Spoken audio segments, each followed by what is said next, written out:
Hi ladies. First of all, I want to apologize for not having a video last week. I wasn't able to log in all last week onto Canvas. I don't know what the problem is. I'm still having some trouble with this.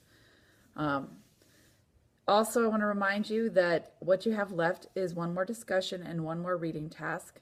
The discussion this week deals with the topic that you're reading about, but next week's reading task deals more of like an overall kind of picture of the semester. So this week you're talking about the Catholic Church or Christian Church and how they have communicated with other religions. Okay, so it will first kind of highlight how Judaism kind of borrowed some of the cultures and traditions and literature from other religions that surrounded them, and how in early Christianity that was also true. We borrowed some Greek philosophy, and one example of that is Logos theology, which incorporates Greek philosophy in the Middle Ages. Aquinas, they also consulted different theologians from other different religions.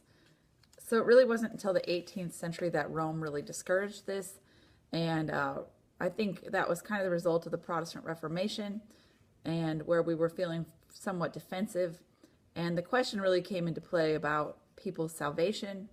And starting around that time, the church started to teach that a person had to be Catholic in order to be saved.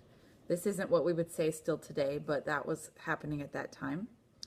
But there were some missionary encyclicals that were written that you'll read about that kind of helped people understand that God created all people, so there's inherently good in everyone, and so we shouldn't be defensive or unaccepting of other people.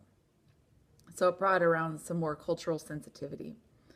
And this theology of fulfillment is saying that if a customer belief doesn't contradict Christ, then Christ can still work within that culture or tradition.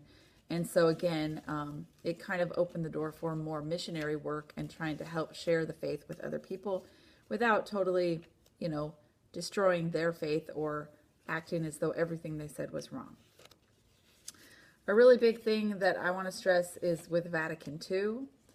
And Vatican II, there was a document called Nostra Aetate, and you're going to read excerpts from that document next week, and I'll say more about that document next week. But just a little background, Pope John the 23rd, before he was Pope, had gotten involved in some groups with other religions and found this very helpful, and so he really pushed for this encyclical to be written.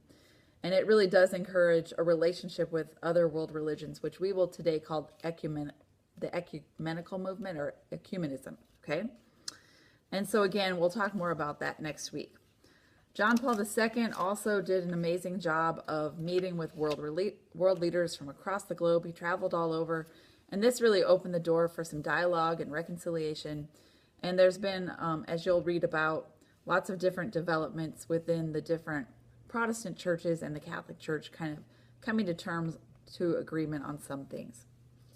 And so the big question today is still about salvation.